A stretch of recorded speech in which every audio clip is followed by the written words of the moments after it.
Suit करता है वो आपके ऊपर डिपेंड करता है भाई। देखो इतनी दूर से मैं भी आपको सामने से नहीं बता सकती कि कौन सा आप त्रिदोष में से कौन सी आपकी तरह की बॉडी है।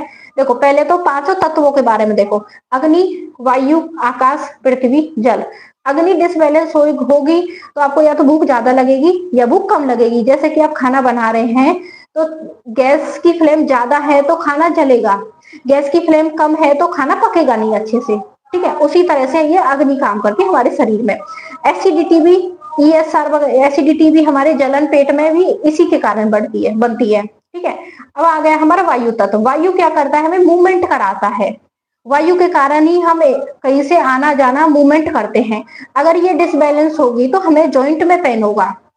जब हमारे शरीर के अंदर वायु बढ़ती है तो हमारे जॉइंट में जगह लेती है, चाहे वो यहाँ के जॉइंट हो, घुटनों के जॉइंट हो, कहीं बॉडी में कहीं भी जॉइंट हो, उसमें दिक्कत आएगी। ठीक है, अब आते हैं आकाश तत्व। इसके डिसबैलेंस होने के कारण आपको अकेलापन महसूस होगा। आपको लगेगा कि दुनिया में कोई नहीं है मेरा, तो मैं तो अकेला हूं, मेरा तो साथ ही नहीं देता है कोई, इसके डिसबैलेंस होने के कारण। फिर आते हैं पृथ्वी। पृथ्वी तत्व के डिसबैलेंस होने के कारण जो भी हमारी बॉडी के अंदर ठोस चीजें हैं, ठोस चीजें हो गई, हमारी हड्डियां हो गई, नाखून हमारे ठोस हो गए, दांत हमारे ठोस हो गए, ये खराब होना शुरू हो जाते हैं। ठीक है, फिर आते हैं जल तत्व। जल तत्व है हमारी बॉडी के अंदर, जो भी हमारी बॉडी के अंदर लिक्विड है वो हमारे जल तत्व में आता है। अब बॉडी के अंदर लिक्विड में क्या है, जैसे कि हमारा ब्लड हो गया। ठीक है, इस तरह से ये है पांचों तत्व, ये हो गई। अब बात करते हैं त्रिदोष।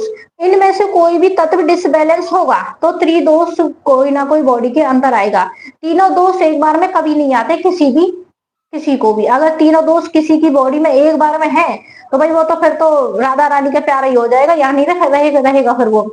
एक बार में दो दोष तो सभी के आ ही जाते हैं। वात आएगा, किसी को पित्त आएगा, वात और पित्त आ जाता है, किसी को पित्त और कफ आ जाता है। पित्त के मतलब इनमें से दो जॉइंट होके तो मोस्टली आ ही जाते हैं, और एक तो आज की डेट में सभी के बॉडी में मिलेगा, चाहे वात वाला होगा चाहे पित्त वाला होगा।